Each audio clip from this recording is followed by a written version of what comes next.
How to grow your hair faster and longer. That is the topic of today's video.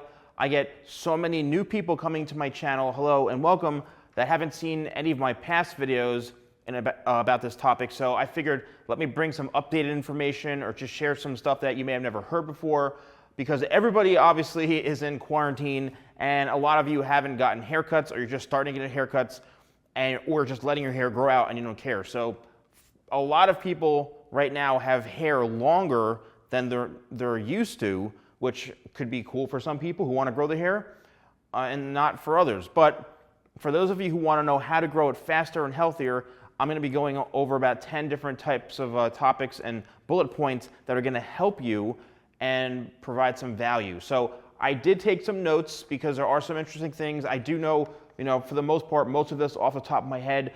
I just want to refer to my notes so that I'm getting things accurate, and I'm actually going to give you the information I wanted to. So the first thing is scalp care. The two most important layers of your skin in relation to the scalp are the dermis and the epidermis. And the dermis contains our hair follicles, the glands and nerves, the blood vessels, collagen, fibers, and fat cells. So when you take care of your scalp, you're actually ensuring that blood and nutrients can easily flow to the follicle, which then helps minimize shedding and hair loss. So it's really, really important that you're using a shampoo that has something like peppermint, which my Pure shampoo has.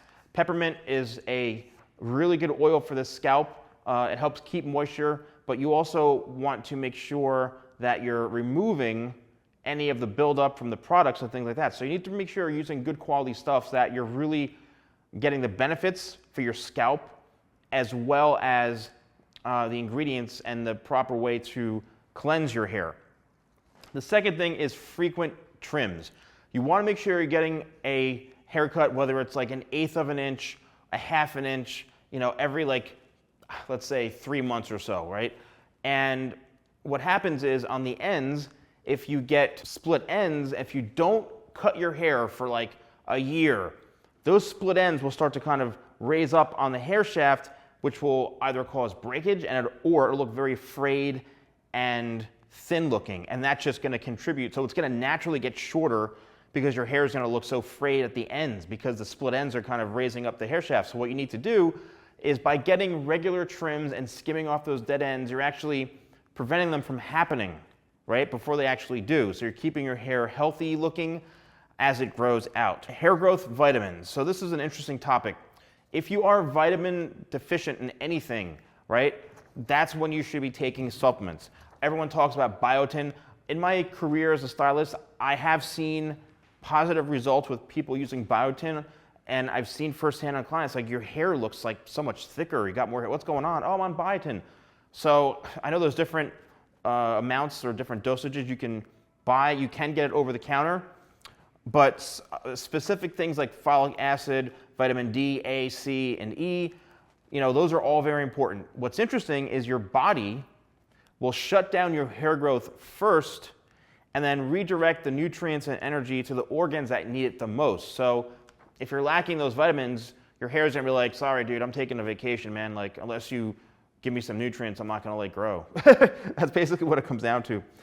Shampoo Less. So again, if you are using a harsh shampoo, you want to really only shampoo 1 to 3 times a week, because you are going to be stripping out the natural oils from the hair, and essentially you could be drying out your hair if you're not using the proper shampoo. One that's always kind of talked about, and it's kind of like who knows what to believe, but rinse your hair with cold water. So even what I do, considering I don't even have hair, but in the shower, I finish off the shower with a pretty cold rinse. What that does, it just activates me, it energizes me, I get a boost of energy and I feel great. But also what that does to the hair is it helps close the cuticle and makes the hair lay a bit flatter, so that keeps more moisture in the hair. All right, so that's very important. Also, it helps prevent tangles or any sort of maybe any heat damage or something. So cold water is a good refreshing way, not only for your body, but also for your hair and for your scalp. Use conditioner. Now, I know I've talked about this in the past, right? That if you're complaining that your hair is too flat, you may be using either too much conditioner or something that's too heavy. If your main concern is that you want to grow your hair quicker, you want it to be healthier, you need to use conditioner. If anything, condition your hair more than shampoo it, because that is going to help replace the natural oils that your hair may be lacking. It's also going to help prevent and heal sometimes dead ends. It's going to add condition to your hair. You're going to be able to comb through it more. It's putting back nutrients into the hair, and it seals the outer cuticle layer, which is, that's where all the damage comes from.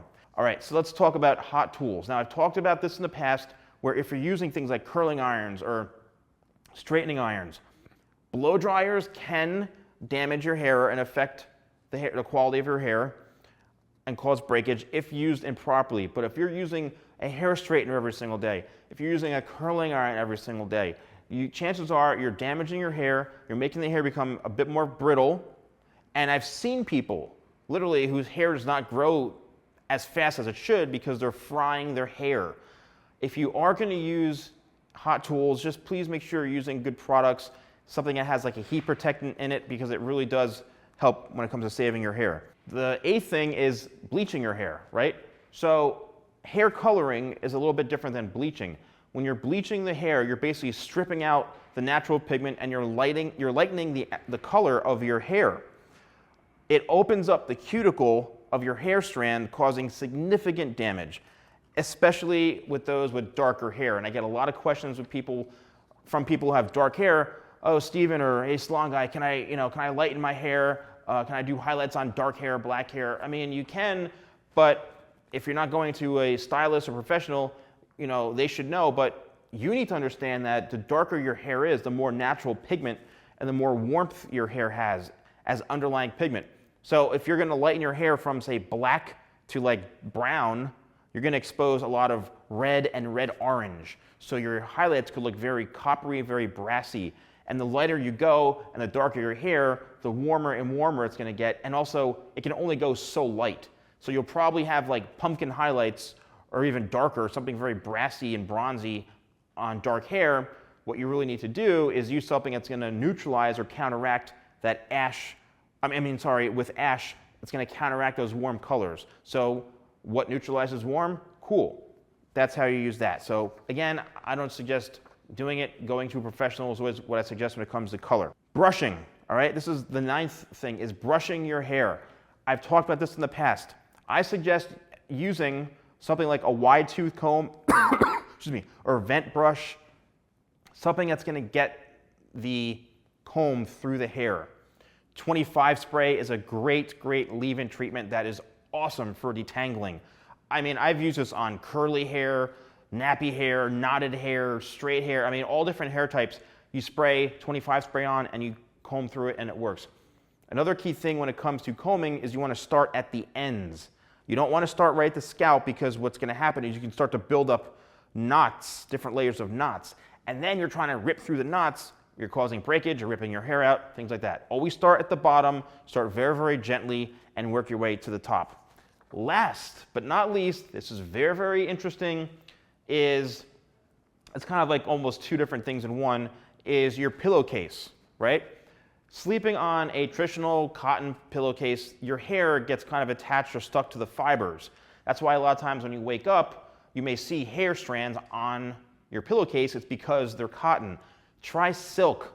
I know it may be crazy or it's something way out there, but a silk pillowcase may actually help prevent hair from being, coming out of your head or shedding and things like that. Also, when you dry your hair, it's the same thing with the cotton on a towel. I've mentioned this in the past. Use maybe like a t-shirt or a microfiber towel, something that's going to be a little more gentle on the hair, and that is going to hopefully help you. So those are about 10 things, I think 10 exactly, things that I can suggest when it comes to growing your hair out. Let me know in the comments below if you found this very helpful, if you made any discoveries yourself. Stay safe and healthy. Thank you guys so much for watching. Don't forget to like, comment, and subscribe, and I'll see you next time for more videos with the Salon Guy.